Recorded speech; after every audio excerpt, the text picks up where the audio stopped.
ev demekiye li Tirkiyeyê daniya muxalefetê da li vû tevgerdarî zêde dibin. Li gel ku di şertên asayî de hilbijartinên giştî wê piştî 3 salan bi rêva biçe jî. Xebat û serdanên partiyên siyasî di binsiya pandemiyê da jî di keş û hewaya hilbijartinê da derbas dibe. Bi taybetî partiyên muxalefetê serdana hev dikin û ji bo egera hilbijartineke pêşwaxt senaryoyên ittifaqê jî nîqaş dikin. Her wiha ev demekiye di rojeva muxalefetê da li ser namzetê hevpar yê Serokkomariyê jî bi taybetî li ser navê Serokkomarê berê Abdullah Gül nîqaş û gotegot jî têne kirin.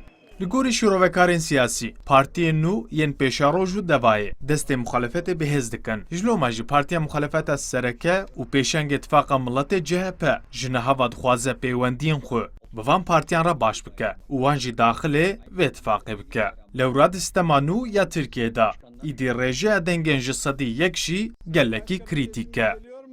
Bu muhalefet bloku açısından niye daha kolay? Ev demekî Kılıçdaroğlu ji İttifaqa Milletê wê datir behsa İttifaqa Demokrasiyê dike. O dixwaze hêzên muxalefetê konsolîde bike. Ev yek di hilbijartinên herêmî de hat testkirin û bi ser ket. Ji loma jî navbera xwe û her du partiyên nû xweş dikin. Her wiha ez bawer nakim ku di navbera partiyên İttifaqa Millet û dengderên Kurd û HDP da pirsgirêkek derkeve. Bawerim vê modela hilbijartina herêmî bo muxalefetê bibe mînak. Her wiha dibe heyama ku parlamentoya Tirkiye di batlaneyê havînê daye jî. Dîsa partiyên siyasî di daxuyanî û kongreyên xwe yên bajar û navçeyan da behsa pirsa Kurd û çareseriya wê jî dikin. Li gorî pisporan di egera hilbijartinekî da wê dengên Kurdan diyarker be û wê rola HDP jî gelekî derkeve pêş. Ji loma jî partiyên siyasî dixwazin peyamê bidin dengderên Kurd. Yani divê ewkê de mesaj heye. Mesaja ewel muhalefet li Kurda û pirsgirêka Kurda ne meseleka stratejîk dirêne.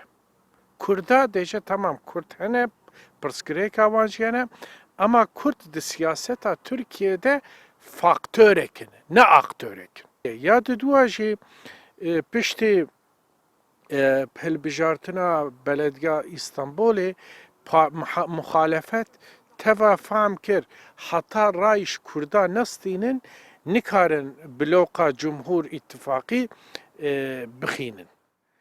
Li Tirkiye du tifaq û eniyên sereke yên siyasî hene. Aliyekî İttifaqa Cumhurî heye ku ji Partiya Desthilatdar AK Parti û MHP pêk tê. Li aliyê din jî İttifaqa Milletê heye ku ji CHP û Partiya İYê pêk tê. Her çiqas HDP bi fermî tevlîvan her du tifaqan nebûbe jî. Di hilbijartinên herêmî yên 2019 da li bajarên mezin piştgirî dabû namzetên CHP û ew jî bi serketibûn.